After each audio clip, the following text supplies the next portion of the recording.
Hello, welcome to MTG Studios. I'm Maria. Today we're going to learn about the Swiss-German artist Paul Klee. And Paul Klee was born and raised in a household full of musicians, and he played the violin quite well. But his passion was painting and art, so that is what he pursued. And we're going to do a project, a little exercise, copying one of his early watercolor paintings, this one done in 1914, and it is called In the Style of Crayons. In 1914, he traveled to Tunisia, where he discovered a world of color. And he said at that point, color and I are one. So we're going to do a fun little project with watercolor and crayon. Check the supplies in the comments down below. And we're going to explore some of the watercolor techniques that we've been learning. The wet on wet technique, the dry brush technique, and watercolor washes. We're going to explore a world full of color, shape, and line, all with the wonderful influence of one of my favorite artists, Paul Klee. Gather your supplies because it's time for art. So hopefully you've gathered all of your supplies and are ready to get started with today's Paul Klee project. Again, if you're right-handed, your paint, your water, and your brushes all go on the right-hand side of your work area. If you're left-handed, everything goes on the left-hand side. We're going to be exploring the three brush techniques and watercolor techniques that we've learned: watercolor washes, dry brush technique, and the wet on wet technique. And we're going to create just a fun little project based on Paul Klee's work. You want to make sure that the crayons that you're using, whatever they are going to be regular crayons. And it shouldn't say anywhere on the crayon, water washable. We're going to explore color and line and shape in this project.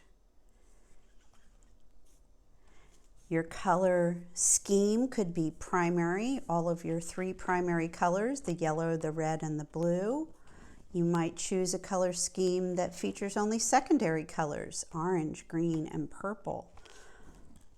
You might decide to use just complementary colors. Those are colors opposite one another on the color wheel. So yellow and purple are one example. Green and red would be another example. And then orange and blue would be another example of complementary colors.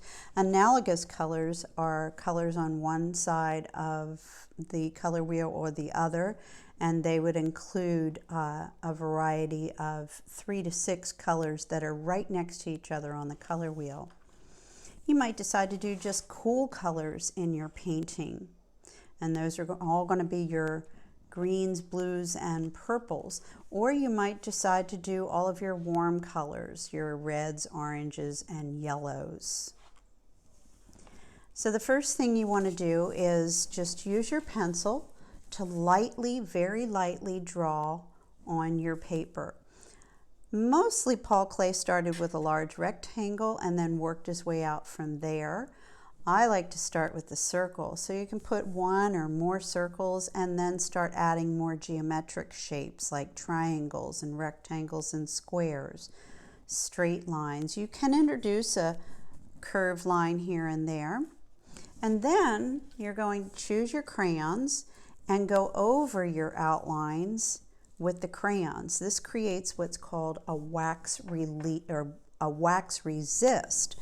So that when you, and here I put some crayon on my watercolor paper, but then when you dip your brush in a color and go over it, you see how the crayon resists that water and that watercolor.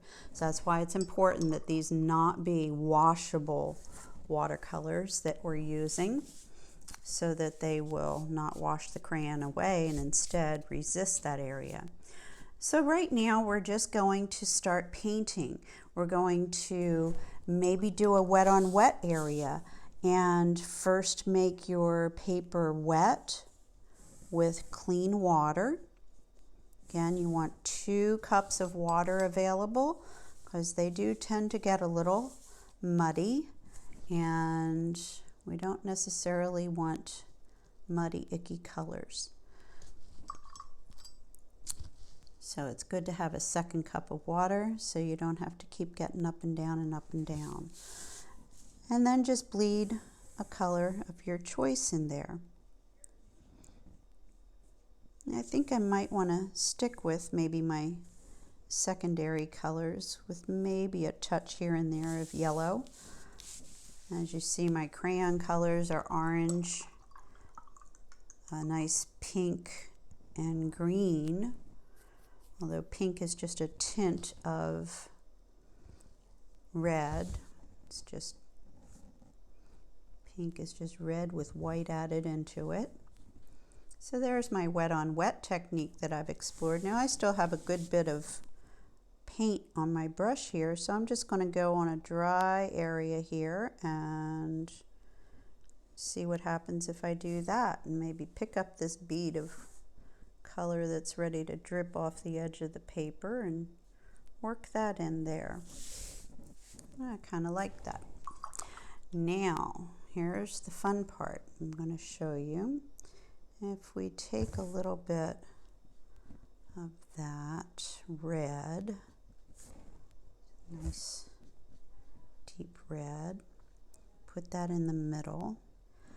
Now when you did your geometric and organic shapes and lines on your paper, not really trying to make a picture, although this looks like it might be a sun or a moon or something like that, and might be an abstract kind of a landscape. Not necessarily going for that. It can just be purely abstract geometric shapes all over your paper that don't really mean anything. They're just fun. Now I'm using a little bit of dry brush here. I've got a paintbrush full of pigment, full of paint. And then I'm going to rinse that out and tap my brush off a little bit. And then just drag some of that color around. Now, normally if I had painted this red circle and then started painting this yellow ochre next to it, it would bleed. But because I have this nice barrier of crayon, my Crayon Resist, it's not bleeding.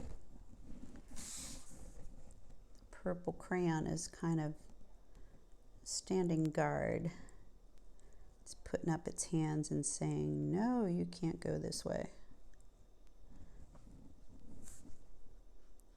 And see how it's not bleeding into my other areas either because of that pink. Now your paper will start to buckle because we don't have it taped down or anything. You can kind of gently rock it back a little bit, bend it a little carefully. And then basically we're just going to keep painting until it's completely filled. You may decide, as I did with this one here, to leave some areas white. You do want to plan some areas where you might want to lay down a little section of a wash that's drier than some of the other areas, so it's not so drippy wet. When you do this, it'll dry more quickly. See, I'm kind of mopping some of that up a little bit so that that area will dry more quickly. And while I wait for that to dry, then I can maybe add some other colors into some of these other areas and play around with just the color itself. Maybe if I'm going to be focused on my secondary colors, it's a kind of a brick reddish orange. I can use brown in some of these colors. Let's see, maybe some purple over in this area here. And see how that pattern that I created there with the pink crayon is showing up against that purple. Maybe not as well as I'd like it to. Maybe I need to make my purple a little darker. So I'll just grab some more paint, not as much water, and add that in there like that. I can do the exact opposite with this area over here and use maybe a more pink. Of course, we're using secondary colors, so maybe I'll just bleed in a little orange there. And then scoop off some of that. It looks a little too wet for my taste. So the idea here is to just explore what we learned before with washes, wet on wet, and dry brush technique. Just explore them in a fun way. Dry brush technique, again, you can add after an area is dry, that area over here that we wanted to make dry. Here on this one, it's completely dry, so I can maybe introduce something like dots. And see how it's not bleeding because this area is dry and I'm adding my dots on top of that dry area so it doesn't want to bleed because it's dry on dry. Now the dots are a little wet, but the background is definitely dry. So just keep exploring, have fun, and do several of these. Don't limit yourself to just one. Do several as I have, as Paul Klee obviously did. And the idea is to get a feel for brushwork and controlling the paint and the color. Explore color, experiment with color until it looks done. This is another wonderful exercise to warm up to before any painting session.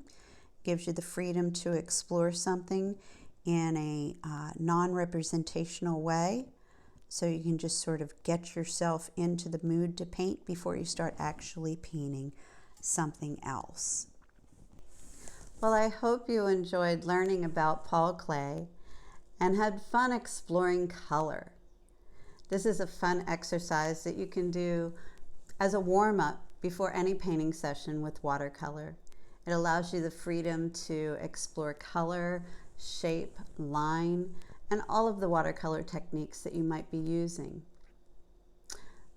Please check out the links in the comments below. There are some links there to help you explore further the life and times of Paul Klee, and maybe check out some of his other famous artworks. Until next time, keep on making time for art. If you enjoyed today's tutorial, please subscribe to my YouTube channel. You can also find me on Instagram and Facebook, and I have a website. All those links are at my YouTube channel. Thanks for watching. See you next time.